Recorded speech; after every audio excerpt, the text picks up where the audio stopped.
dinding pembatas. Xiao Li tetap memilih papan kayu solid yang sama dengan lantai. Dengan cara ini, tidak hanya membuat gaya terlihat lebih seragam, dan harganya juga cukup terjangkau. Di daerah tersebut, setiap 500 gram bahkan setara dengan 1 jin. Karena sekarang belum membuat tungku untuk memasak, Xiao Li hanya bisa memasak semangkuk mie instan untuk mengisi tenaga. Setelah istirahat sejenak, agar bisa melihat dengan jelas gambaran umum di sekitar rumah barunya, dia terlihat membakar gulma yang sebelumnya telah diproses secara bersamaan.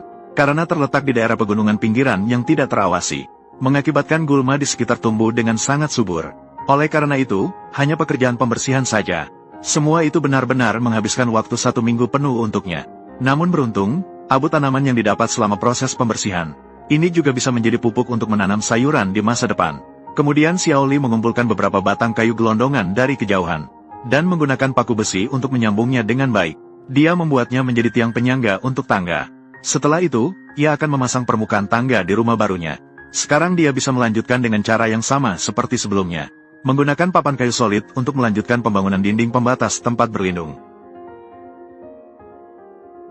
Setelah menyelesaikan pekerjaan ini, sekarang dia bisa memasang pintu untuk rumah barunya. Terlihat Xiao Li mengukur tinggi yang diperlukan untuk pintu. Kemudian dia dengan teliti memotong menggunakan gergaji. Dibandingkan dengan pemasangan dinding tempat berlindung, langkah ini hanya membutuhkan keahlian dasar. Selanjutnya, Xiao Li memasang engsel di bingkai pintu di dalam. Dia dengan cepat memasang pintunya.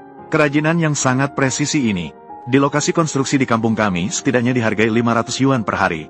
Setelah menyelesaikan pembangunan utama tempat berlindung, mengingat bahwa di alam terbuka pasti ada masalah dengan penyediaan listrik, keesokan harinya, Xiao Li membeli sebuah generator hidroelektrik di kota. Selain itu, Xiao Li juga membeli seekor anjing kampung. Bagaimanapun, di tengah hutan, tidak bisa lepas dari hewan liar. Masalah pengawal pun tidak bisa diabaikan.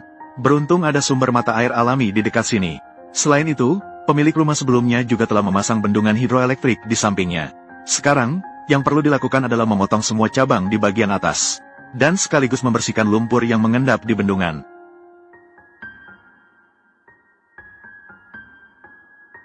Setelah itu, bisa mulai bekerja untuk memasang generator, untuk memaksimalkan pemanfaatan sumber daya di sekitar.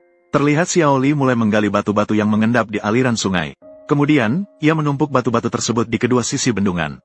Hanya dengan membiarkan aliran air di tengah mencapai ketinggian tertentu, agar daya generator dapat dimanfaatkan secara maksimal. Kemudian, Xiao Li membuat rakit bambu sederhana dengan batang bambu, untuk mencegah benda-benda dari aliran air merusak generator. Setelah semua persiapan dasar selesai, Xiao Li pun segera mulai dengan pemasangan mesin. Berkat seluruh perangkat hanya ada kabel fase dan kabel netral. Sekarang hanya perlu menghubungkan kabel dengan kuat. Lampu juga bisa